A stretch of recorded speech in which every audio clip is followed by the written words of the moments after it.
he approached me. It was shortly after my 50th birthday. I already went to an atelier before, but John, he did an evaluation of the work at that time. And he had a very heart-to-heart conversation with me. He said, Rodney, there's some missing pieces in your training and your education that I think will propel you to be able to get out these messages that I believe you have.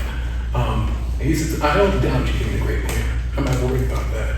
But the one thing is this, is that I want to help you get to that over the 95%. Now, he said, here's the words he said. He said, you've got to go back to school. How old was I? I was 55.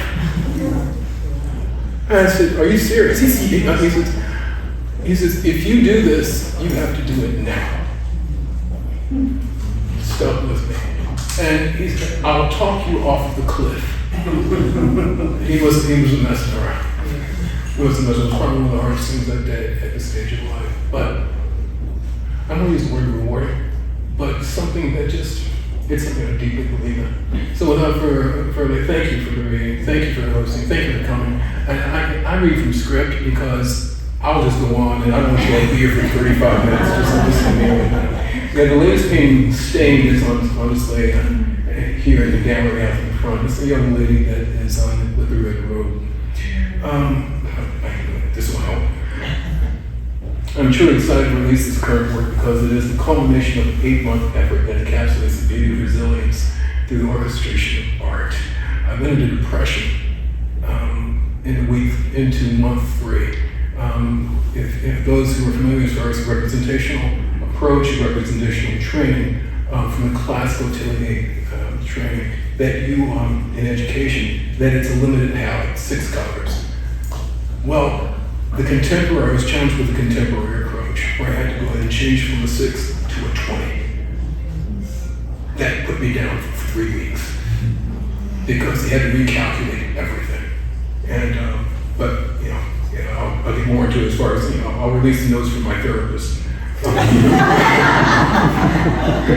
It provides proximity for any voice that has been silenced by trauma, disgrace, and shame.